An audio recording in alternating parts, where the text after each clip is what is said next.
The Balkans, once called Europe's powder keg, is a region rich in history, culture, and most important, resources. Throughout history, European powers wanted a piece of this peninsula. This led to division and many conflicts. The influence from foreign countries also made some people dream of a united Balkan nation. But could it work? Meet Rigas Feraios, a Greek intellectual and revolutionary of the late 18th century that, inspired by Napoleon and the French Revolution, he dedicated his life to create a democratic federation of Balkan nations, free of any foreign domination. Unfortunately, he was betrayed by a Greek businessman. He ended up arrested and later on executed by the Ottoman authorities in Belgrade. This plan of creating a new, individual power in the region faded, waiting for another chance. Fast forward to the 20th century, nationalism gained more and more traction in the region and more kingdoms started to rise from the Ottoman suppression. The most notable is Yugoslavia, under the rule of King Peter I that brought together the people from Serbia, Slovenia, Croatia, Bosnia and Herzegovina, Montenegro, and North Macedonia. This union of countries was a success for some decades, where leaders such as Josip Tito kept the people united with a policy known as brotherhood and unity, which aimed to suppress nationalist sentiments until in 1980, the last year of Tito's life. In the 1980s, after Tito's death, Yugoslavia faced economic challenges, including debt and inflation. Wealthier regions such as Slovenia and Croatia weren't so happy to support less developed areas. This led to division, and nationalist leaders took advantage of this fact, further dividing the country. In the 1990s, these tensions erupted, and with the help of, again, foreign powers, Yugoslavia splintered into 7 countries, or 6, depending on who you ask.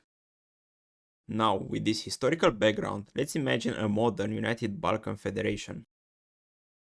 The new country will stretch from Greece all the way up to Slovenia, Croatia, Serbia and Romania over an area of around 800,000 square kilometers, making it the second largest country in Europe after Russia. The capital city will most probably be Bucharest or Athens, and the entire population will be around 62 million people. This will make the United Balkan Federation the 6th most populated country in Europe after France. The GDP per capita will be around 14,000 US dollars, which will be just a bit over the global average.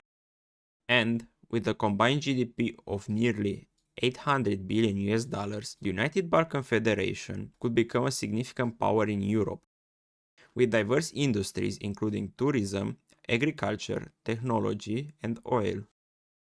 Geographically speaking, located at the border of Europe and Asia, this country will be crucial for trade routes, energy pipelines, and also for military reasons.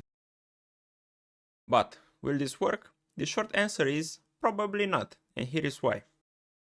First, all these countries went through centuries of foreign domination, mainly from the Ottoman Empire and Austro-Hungary. This left rivalries between regions and countries. On top of that, add 2 Balkan wars, 2 world wars, and some traumas from the communist years most of these countries faced. Let's face the reality, countries hate each other, even regions in the same country hate each other. North Macedonia name dispute and Serbia's rejection for the Kosovo independence are some important conflicts that are still present until this day. Turkey wouldn't give up East Thrace without a fight, and the tension in neighboring countries will start to rise. Second, allies. Romania, Bulgaria, Greece, and Turkey are closer to NATO with important military bases, while Serbia is closer to Russia and China. If somehow a civil war wouldn't start until now, think about the identity of each country. They might share some parts of their culture, but each one of them speak a different language and have a strong sense of national integrity. History shows that forced unity leads to conflict, and the Balkans, well, they already lived this story. In order for this union to be successful, it needs to be built on mutual respect, equality, and cooperation. That's easier said than done, especially when you plan to unify more countries with unfinished disputes. What do you think? Could these countries unite, or is it just the perfect formula for a civil war? Let me know in the comments, and thanks for watching.